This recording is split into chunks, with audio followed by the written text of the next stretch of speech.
At approximately 10 minutes past 7 on the evening of Monday, the 1st of July, 1918, the most productive shell-filling factory in the history of the British Empire was running at full capacity. Workers moved along the production lines in the mixing house, handling the components of amatol, the high explosive compound that had, over the previous 2.5 years, been loaded into nearly every large artillery shell fired by British forces on the Western Front. The evening shift was ordinary. The factory, as always, was filling shells. Then 8 tons of TNT detonated. The blast destroyed 4 buildings in seconds. It shattered windows across a radius of 3 miles. It was heard 20 miles away. 134 people died. 250 were injured. 25 of the dead were women. Of the 134 killed, only 32 could ever be identified. 102 of them went to their graves with no name attached. The following morning, the newspapers reported 60 feared dead in a Midlands factory explosion. They gave no location. They gave no name. The true toll was more than double the figure in print, and the British public, exhausted by 4 years of war, read those headlines and moved on. The factory was back at work the next day. There was no enemy raid. There was no act of war. There was no earthquake or flood or fire beyond human control.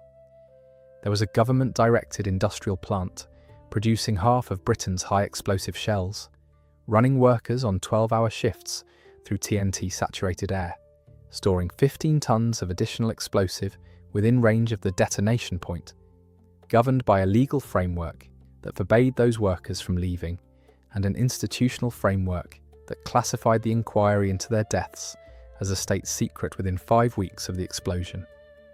134 people went to work and never came home. The cause was never established. The report was locked away, and the factory broke its own production record the following month. This is the story of Chilwell. It is the story of what Britain asks of ordinary people in extraordinary times, and of what it offers them in return. If stories like this matter to you, consider subscribing. Every disaster documented here was preventable. Every one of them changed something. By the summer of 1918, the village of Chilwell in Nottinghamshire was no longer quite a village in any meaningful sense. It sat on the southern edge of the Nottingham conurbation, flanked to the north by Beeston, a textile town whose working population had spent generations in the lace and hosiery mills, and to the southeast by Long Eaton, another mill town, another community defined by factory discipline, shift work, and the particular rhythms of industrial life. The landscape was flat. The Trent wound through the low ground nearby. The fields were unremarkable. Before 1915, there had been nothing at Chilwell to distinguish it from a dozen other villages in that stretch of the Midlands. Then the shell crisis broke. In the spring of 1915, it became publicly known that British forces on the Western Front were so severely rationed in artillery ammunition that field commanders had standing orders limiting daily shell expenditure. Batteries that needed 200 rounds were being given 60. The shells that were available were frequently defective. In May of that year, the scandal reached the newspapers, and within weeks it had brought down Herbert Asquith's Liberal government and precipitated the formation of a new coalition ministry with one urgent, overriding task: to flood the front with shells. David Lloyd George, appointed Minister of Munitions, understood that the problem was not simply one of manufacture. Shells could be manufactured in considerable numbers at established facilities, but of filling. The explosive compound had to be mixed, heated, and loaded into the finished casing at scale, and there was no existing facility in Britain capable of doing that at the volume the war required. Lloyd George tasked a man called Godfrey John Boyle, the 8th Viscount Chetwynd, with solving the problem. Chetwynd was a politically connected industrialist, energetic and patriotic, the kind of man who understood both the levers of government and the practicalities of running a large enterprise. He was asked to find a site and build a shell-filling factory of unprecedented scale. He chose Chilwell. Construction began on the 13th of September, 1915. The factory opened for production on the 8th of January 1916. That is 16 weeks from ground break to operational plant. The speed was a direct product of wartime necessity. There was no time for the measured pace of peacetime engineering. Albert Hall, the factory's chief engineer, supervised the physical construction under Chetwynd's direction. And within those 16 weeks, a complex of production buildings, mixing houses, storage facilities, and worker infrastructure had been raised on what had recently been unremarkable Nottinghamshire farmland. The community that the factory drew into its orbit was, in significant ways, already prepared for it. The women of Beeston and Long Eaton came from families that had worked in mills and factories for 2 or 3 generations. Factory discipline was not unfamiliar to them. Shift work was not unfamiliar. The concept of entering a large building on someone else's schedule, performing a defined task for a defined number of hours, and returning home was the texture of ordinary working life in that part of the Midlands. What was unfamiliar, what was entirely without precedent, was the nature of what they would be handling. By October 1916, nearly 6,000 people were employed at the factory, approximately 2,000 of them women. They worked 12-hour shifts. They processed amatol, an 80-20 mixture of powdered ammonium nitrate and TNT. They mixed it, heated it, and loaded it into shells. The factory ran continuously.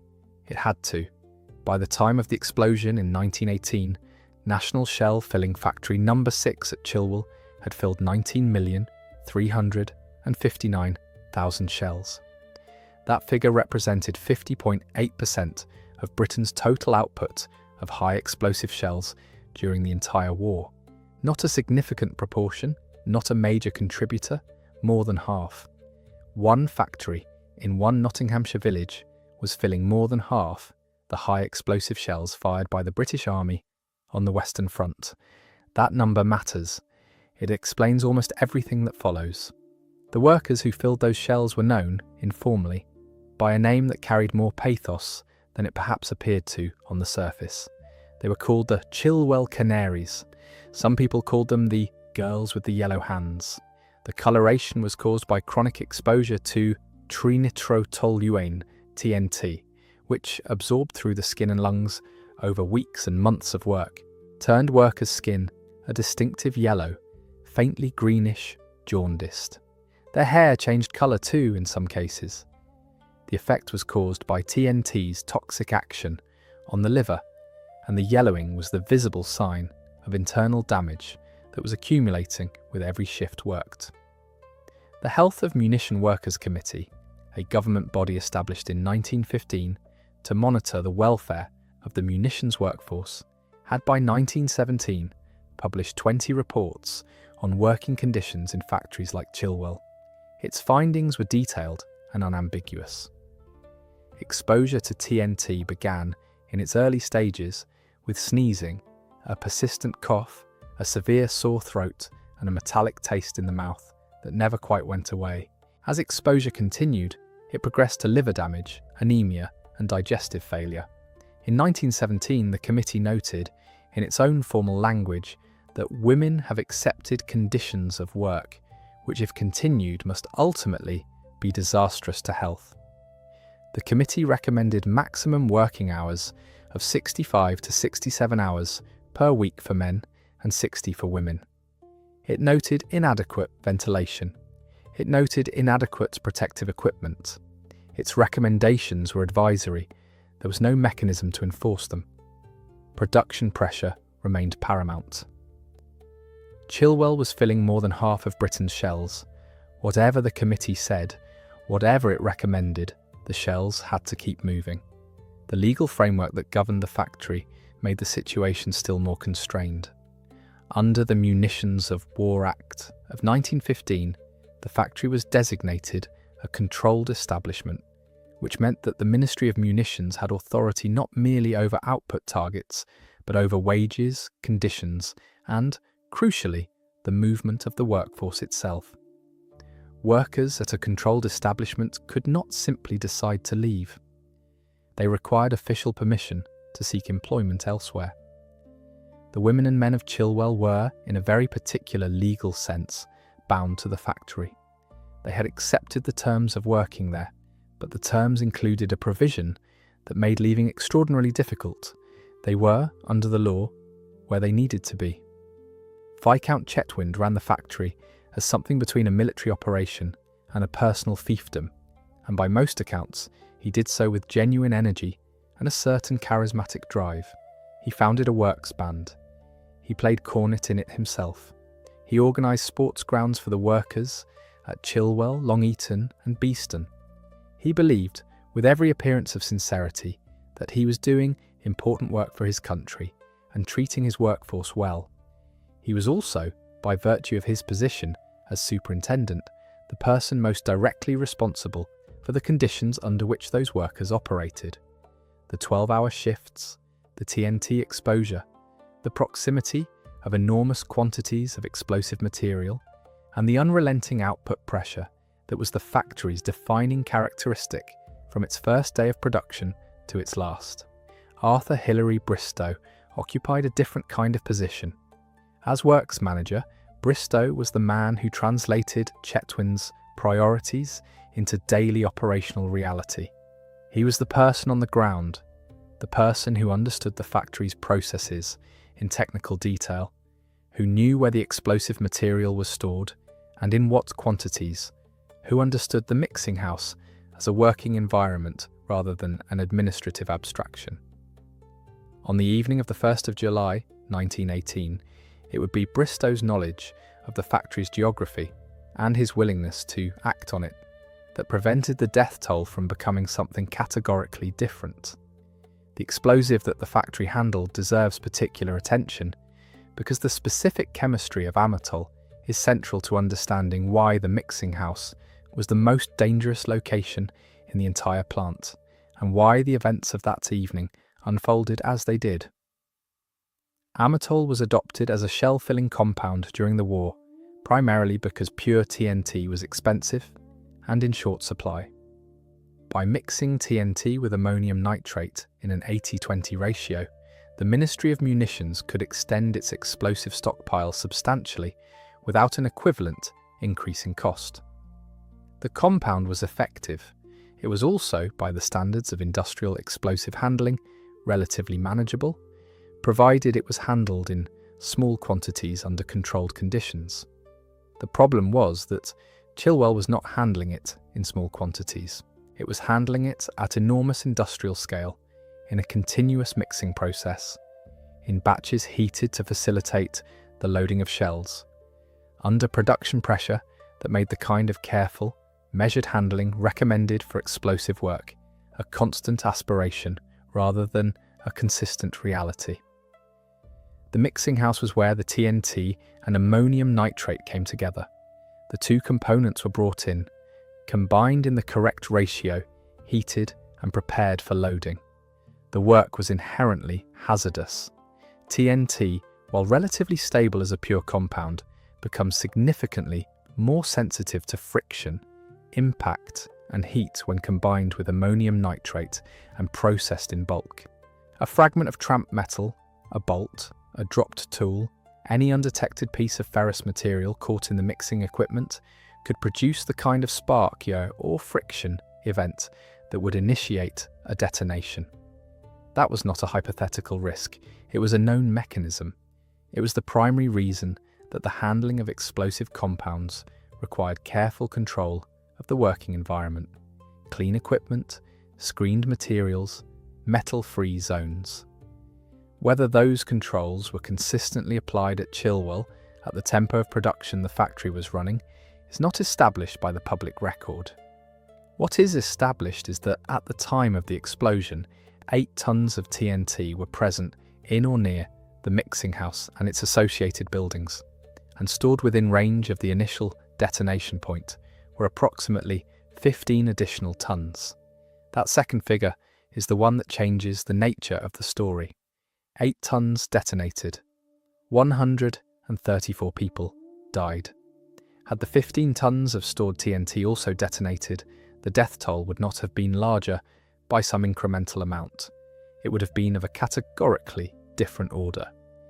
The village of Chilwell and significant portions of the surrounding area could have been devastated on a scale that would have placed the disaster among the worst industrial catastrophes in British history. That this did not happen was not a matter of chance. It was a matter of one man walking towards the fire. The question of what caused the initial detonation in the mixing house was investigated by a Home Office committee of inquiry that convened promptly after the explosion and published its report on the 7th of August 1918, 5 weeks after the disaster. That report was classified secret immediately upon publication. Its precise composition, its detailed findings, and its specific recommendations, if it made any, are not in the publicly available record. What is known as the report's central conclusion: the cause of the explosion could not be conclusively identified. 3 explanations were considered. The most technically plausible, by the standards of industrial explosive handling, was accidental. A piece of tramp metal entering the mixing process and creating the friction or impact event that initiated the detonation. Tramp metal contamination was and remains a recognized hazard in explosive manufacturing environments. If a fragment of ferrous material had found its way into the mixing house machinery through careless handling, inadequate screening, or the sheer volume of material moving through the process, it would represent a plausible mechanical cause. Lord Chetwynd did not accept this explanation. His personal belief stated after the explosion was that the detonation had been caused by sabotage, specifically by what he described as disaffected workers, whom he characterized as electricians. He named suspects. He made his views known to investigators.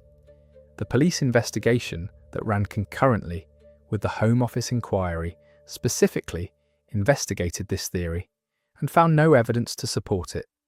Investigators also examined the possibility of involvement by enemy agents, or by what wartime anxiety described as fifth columnists. They found nothing. Every line of investigation into deliberate sabotage came back inconclusive. The cause remains, officially and genuinely, unknown. What is not unknown is the environment in which that cause, whatever it was able to produce the consequences it did. A factory operating under maximum production pressure. 12-hour shifts, workers whose health was being progressively damaged by TNT exposure that the responsible government committee had described in writing as ultimately disastrous. 8 tons of TNT in the mixing house, 15 additional tons stored in proximity, an inquiry whose report was immediately classified, and a workforce that was legally bound to remain. The factory had been running for 2 years and nearly 6 months when the explosion occurred. In those 2.5 years, it had operated under the same pressures, the same conditions, and the same legal and institutional framework that characterized the evening of the 1st of July, 1918. It had not exploded before, but the conditions that made an explosion possible had been present, unchanged from the beginning. It was a Monday, the 1st of July. In 1918, that date carried weight that its ordinary working day surface did not reveal. 2 years earlier, on the 1st of July, 1916, the British Army had launched the opening assault of the Battle of the Somme, and in a single day had suffered nearly 60,000 casualties, the bloodiest 24 hours in the history of the British military. The shells that had preceded that assault, the week-long barrage intended to destroy the German defences before the infantry went over, had been filled in significant part at Chilwell. The factory had been operational for 6 months by the time the Somme opened. It had been filling shells for that campaign, and for every campaign since. By July 1918, the war was in its 4th year and its final phase. The German spring offensive, the massive assault that had nearly broken the Allied line in March and April, had spent itself. The strategic initiative was shifting. The end of the war was not yet visible on any horizon available to the people of Chilwell, but the worst moments of existential crisis had passed. The workers going into the evening shift that Monday had no particular reason to believe the day would be different from the 1400 days that had preceded it. The factory's production record had been unbroken. The shells kept coming. The evening shift of the 1st of July operated in the long northern summer light. By 7 in the evening, the sun was still above the horizon or very recently descended. The mixing house and its associated buildings were staffed and operational. Workers moved between the production areas in the rhythm of a shift that had, by this point in the war, become as habitual as any other industrial routine. Lottie Martin was working in or near the affected area. Arthur Bristow, the works manager, was on the site in his professional capacity. The evening shift, as the others, was his responsibility to oversee. In the mixing house, the Amatol process was running. TNT and ammonium nitrate were being combined, heated, and prepared. 8 tons of TNT were present in the mixing house and its immediate extensions. 15 additional tons were stored nearby. The conveyor systems were running. The machinery was turning. It was an ordinary evening on an ordinary shift. At approximately 10 minutes past 7, something went wrong. The detonation began in the mixing house. The precise initiating event, the spark, the friction, the impact, whatever it was, produced a blast that did not stop with one building. The mixing house detonated. The mixing house extension detonated. The TNT mill detonated.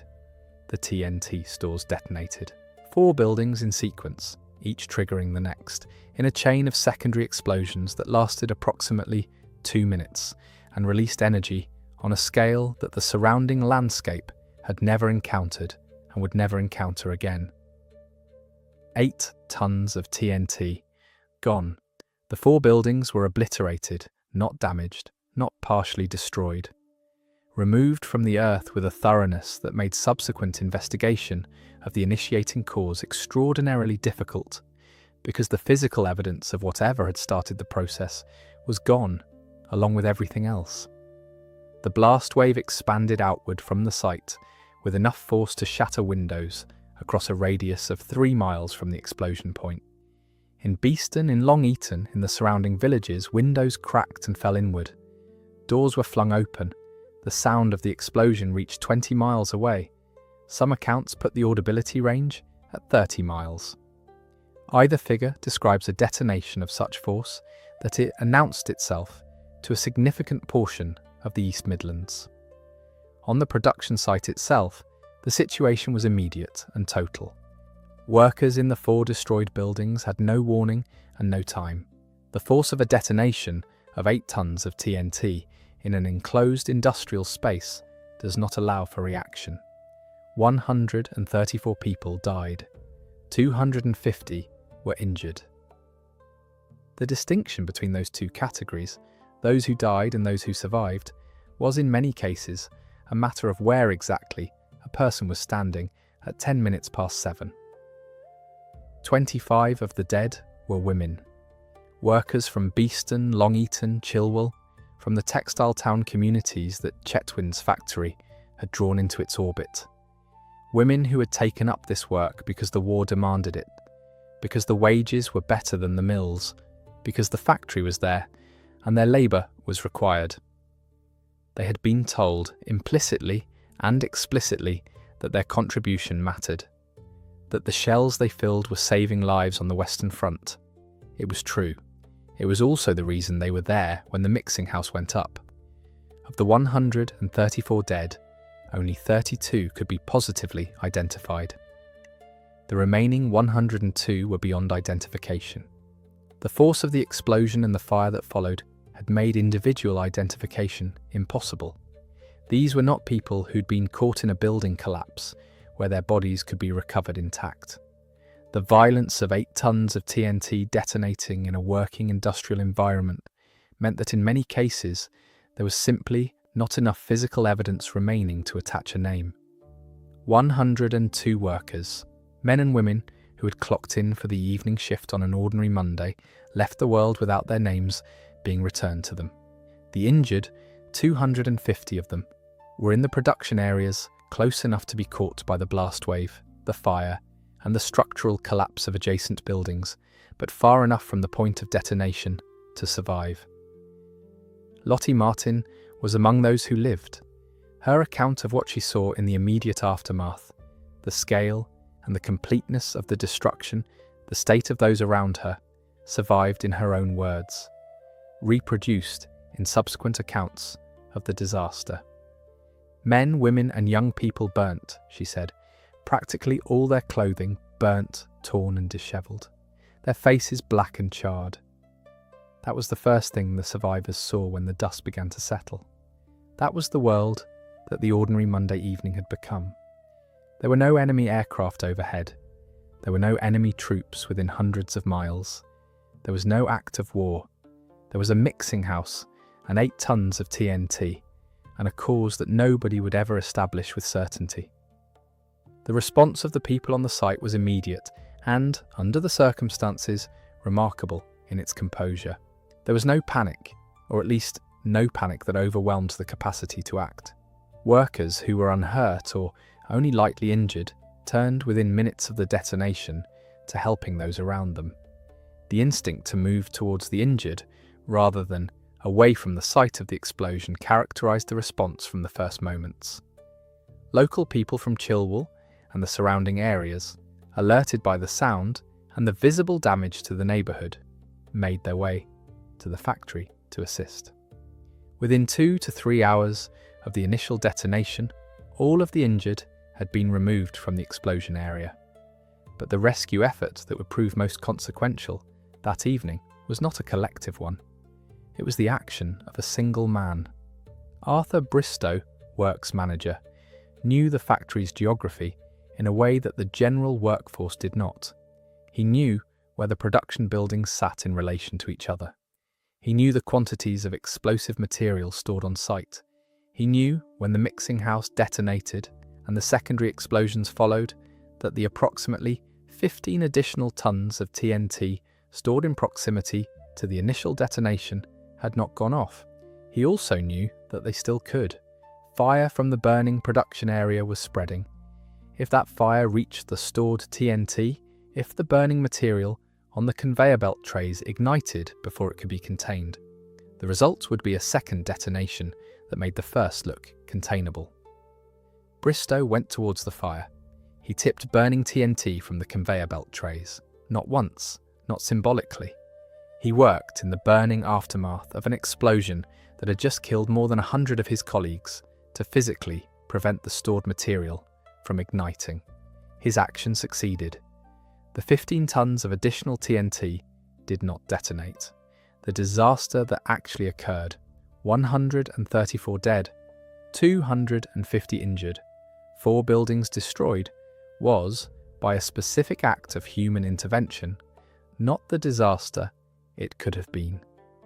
This is worth pausing on because the mathematics of what Bristow prevented are not abstract.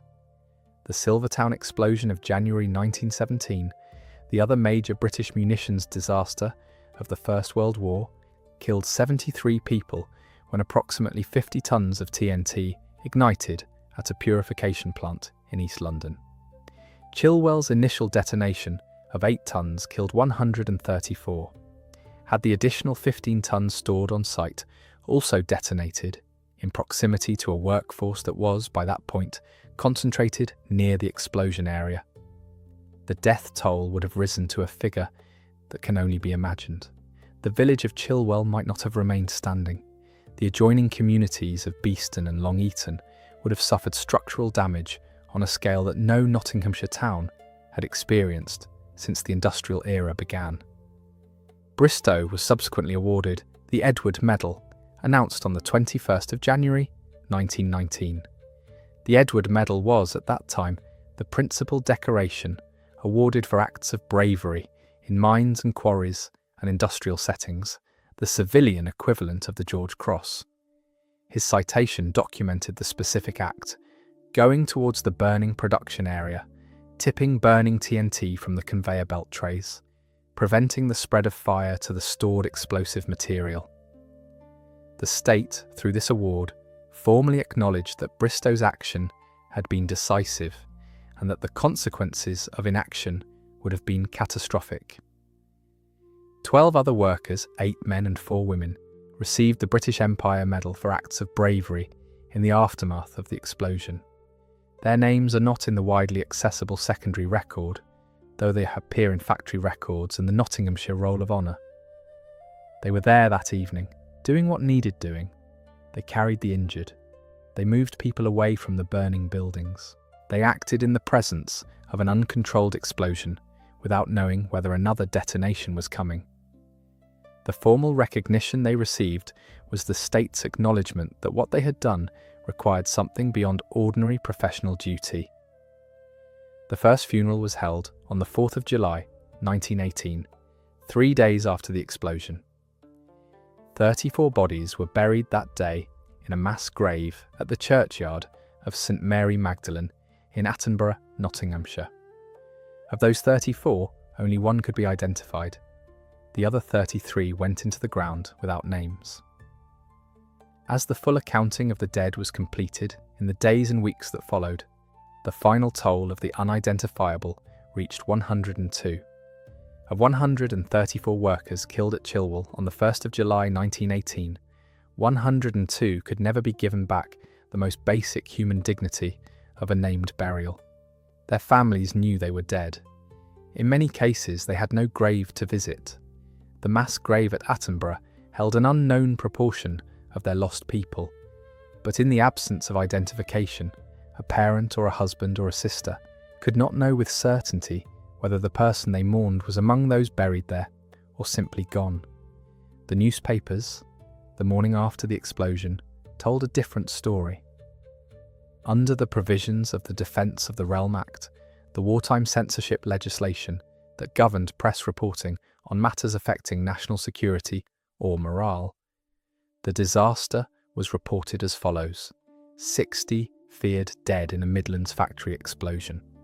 The factory's location was not identified. The factory's name and purpose were not given. The true death toll of 134 was not published.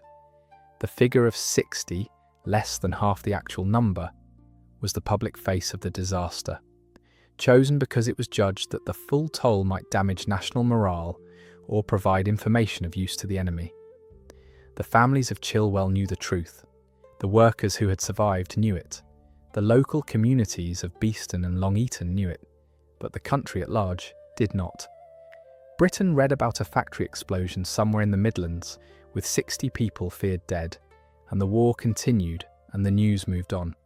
The disaster that killed more people in a single industrial accident than any other event in Britain during the First World War was, within days of occurring, functionally invisible to the national consciousness.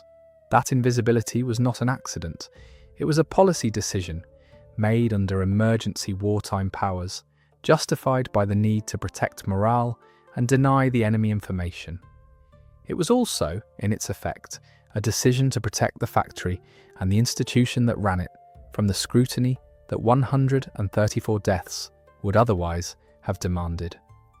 You cannot have a public debate about the safety conditions of a factory whose existence and location the public has been told nothing about. The Home Office Committee of Inquiry convened promptly. It was not, by any standard, a slow institutional response. The report was completed and published on the 7th of August, 1918, 5 weeks after the explosion. In terms of the machinery of wartime government, that is rapid. The committee examined the available evidence, interviewed witnesses, considered the technical aspects of the detonation and its cause, and reached its conclusion. The cause could not be established. The report was classified secret on the day of its publication. It was not made available to the public. It was not debated in Parliament.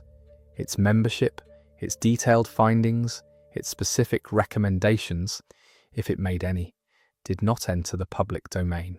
A government-owned factory, operating under government direction, producing government-mandated output under government-set targets, with workers governed by government legislation, had produced the largest single loss of life from an accidental explosion in Britain during the First World War. The inquiry into that disaster was conducted by the government and immediately classified by the government. No independent voice examined the findings. No bereaved family was told what the committee had concluded. No journalist could report its contents because no journalist was permitted to know them.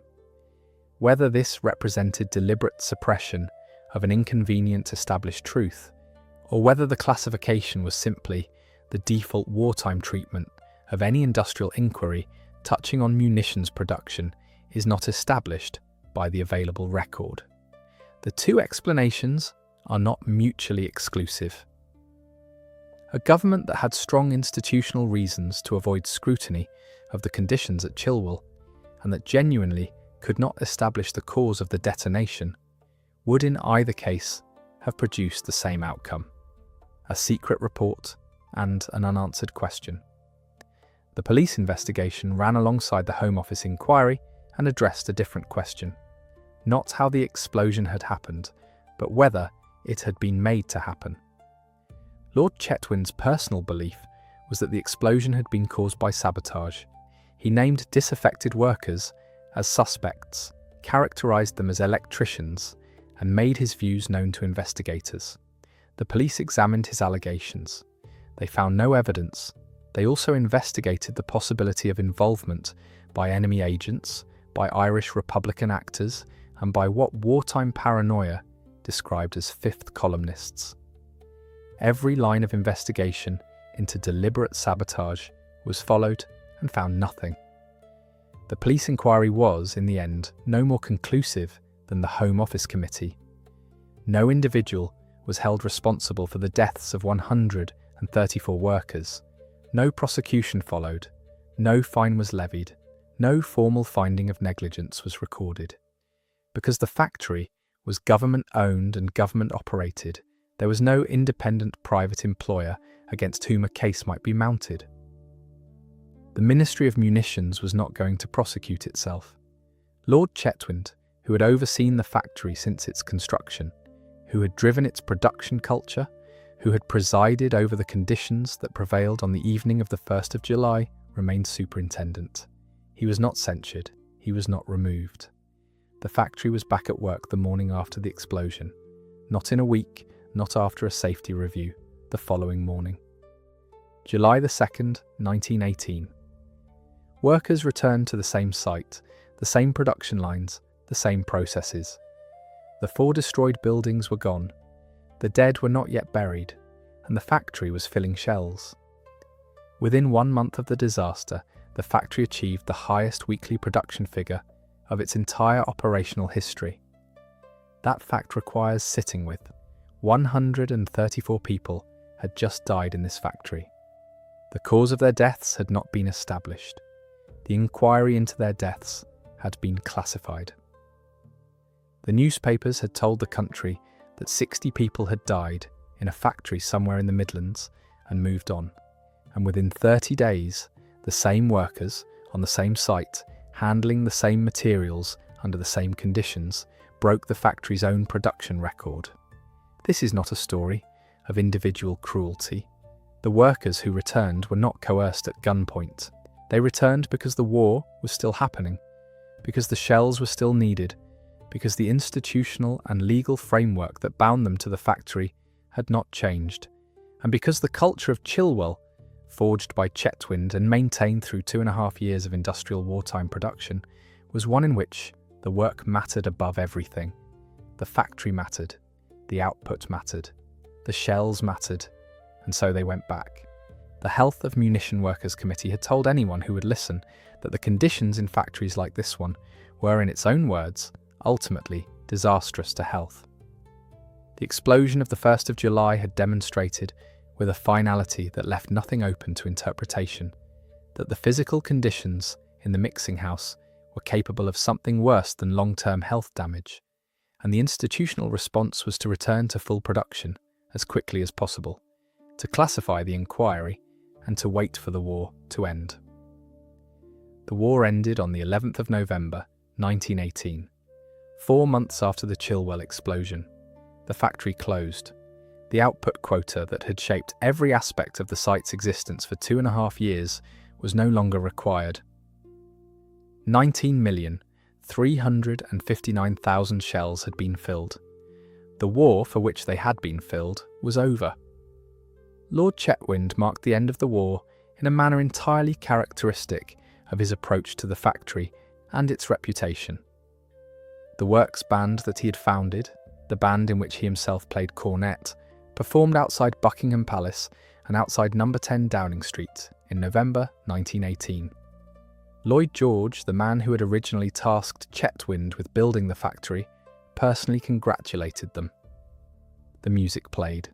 The factory's extraordinary contribution to the British war effort was publicly celebrated. The explosion of the 1st of July, the classified inquiry, the 102 unidentifiable dead, these were not part of the celebration. They were the other story, the one that had been classified. The factory site became Chetwynd Barracks in 1919, taken over by the Royal Army Ordnance Corps as a military depot. The transformation was, in retrospect, almost elegantly convenient for the purpose of institutional forgetting. A civilian industrial site on which a large-scale disaster had occurred was absorbed into the military estate, placed behind a security perimeter, and made inaccessible to the general public. The ground on which the explosion had happened, on which the dead had fallen, on which Arthur Bristow had walked towards the burning TNT, became a restricted military installation to which the bereaved communities of Beeston and Long Eaton had no access. The memorial to the workers of National Filling Factory No. 6 was installed inside the barracks perimeter. It is a Grade II listed building on the Historic England Register. Its listing confirms its historical and architectural significance. It also confirms, by its presence inside an active military installation, that the bereaved families and descendants of the workers who died at Chilwell have never been able simply to walk to the place that marks their dead and stand there. The memorial exists, it is protected, it is not accessible.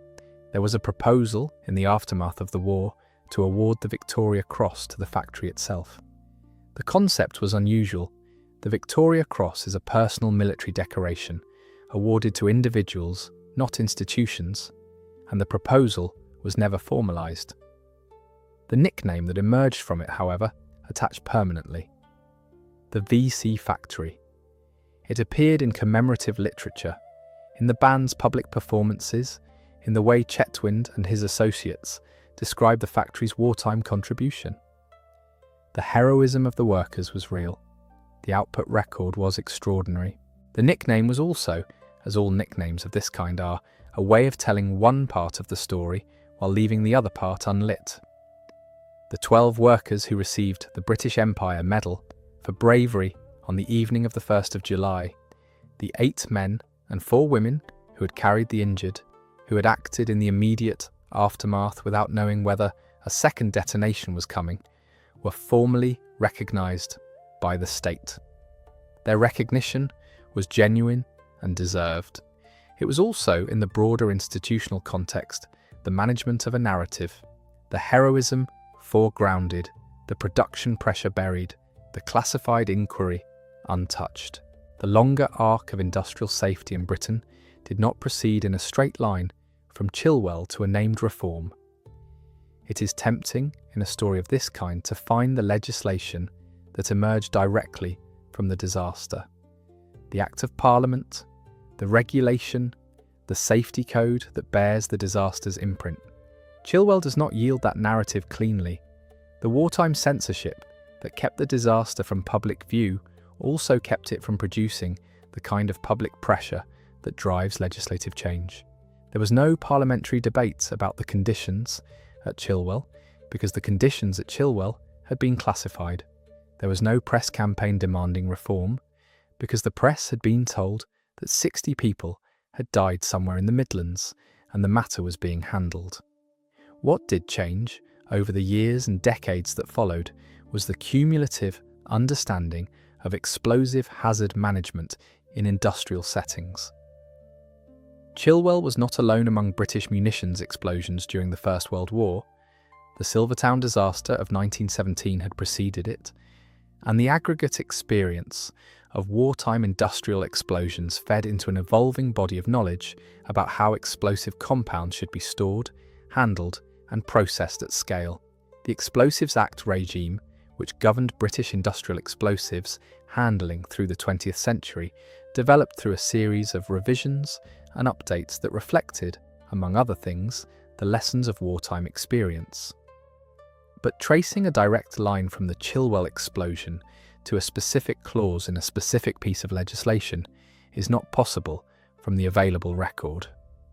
Chilwell's contribution to the safety architecture that exists today is real but diffuse, absorbed into a broader institutional learning rather than crystallized in a named act. The more honest legacy is the negative one. Chilwell's suppression meant it could not change anything. An event that the public did not know had happened could not produce the public pressure that drives institutional change. The workers of the factory knew. Their families knew. The communities of Beeston and Long Eaton knew. But the mechanism by which industrial disasters produce reform, public outrage, parliamentary pressure, press scrutiny, legal accountability requires the disaster to be known. Chilwell was not known, not in 1918, not for many decades after. The factory's other immediate legacy was, in the most direct sense, human. The Chilwell canaries, the women with the yellow hands, the workers whose skin and hair had been stained by 2.5 years of TNT exposure, lived most of them with the long-term health consequences of that exposure. The Health of Munition Workers Committee had predicted this outcome in writing in 1917. The liver damage, the anemia, the progressive systemic effects of chronic TNT poisoning did not resolve when the factory closed. They continued. The workers went home to their communities in Beeston and Long Eaton, and they carried what the factory had put into them. Their experience was common to munitions workers across Britain, and it was one of the factors that, over time, drove the development of occupational health frameworks that governed industrial chemical exposure in the 20th century. But again, no named legislation, no clean line. The post-war settlement also revealed something about the relationship between the state and the people who had served it on the home front. The workers of Chilwell had, under legal compulsion and wartime necessity, given their health, and for 134 of them, their lives to the production of shells. Their contribution had been extraordinary by any measure. The formal recognition they received was 12 British Empire medals and 1 Edward Medal, a classified inquiry, a suppressed death toll, and a factory site absorbed into the military estate. Lord Chetwynd's band played outside the palace. The workers went home. For decades after the First World War, Chilwell remained one of the lesser-known disasters of the British home front. The Silvertown explosion of 1917 attracted more attention in the post-war period, partly because it had occurred in London, where the press and the political establishment were concentrated, and partly because its circumstances, a private company, a knowingly unsuitable site, explicit regulatory warnings ignored, produced a cleaner accountability narrative. Chilwell, by contrast, was government-owned, officially unresolved, and geographically removed from the centre of national attention. The communities of Beeston and Long Eaton remembered. The descendants of the workers remembered. But the national record was sparse. The centenary of the explosion in 2018 changed this. Local historians, the Western Front Association, community groups, and Nottinghamshire County Council combined to produce the first broad public commemoration of the disaster. The mass grave at the churchyard of St Mary Magdalene in Attenborough received a renovated memorial, a simplified Celtic cross in corten steel with a superimposed sword in stainless steel. The original memorial, an oak cross designed by a Major Vallon and unveiled by the Duke of Portland on the 13th of March, 1919, had been lost to vandalism in the intervening century. The new memorial marked for the first time in the lives of most of the people who attended its dedication a public acknowledgement of what had happened in their community 100 years before. 100 years. That is the span of time it took for the disaster to receive broad public commemoration. The workers who had died in 1918, the women from Beeston and Long Eaton, the men from the surrounding villages, the hundreds who had been injured and carried the effects of that evening for the rest of their lives, had waited a century for a memorial that was accessible to the people who mourned them. The one inside Chetwynd Barracks, behind the military perimeter, was still inaccessible. The Attenborough Memorial was not. In 2018, people could finally go and stand at the grave and be in the presence of the unidentified dead. More than 100 of the 134 still had no name on any headstone. Whatever identifications may have been achieved in the century between the explosion and the centenary commemoration, the mass grave at Attenborough still holds people who went to work on a Monday evening and left the world as numbers rather than names. 102 individuals, workers, people from the textile town communities of the Nottinghamshire-Derbyshire border who had accepted the terms of wartime industrial life, who had become the Chilwell Canaries, who had filled more than half of Britain's high-explosive shells, and then on the 1st of July 1918 had been caught in the destruction of the process they had served. Chetwynd Barracks, the military installation that has occupied the factory site since 1919, was announced as closing in 2026.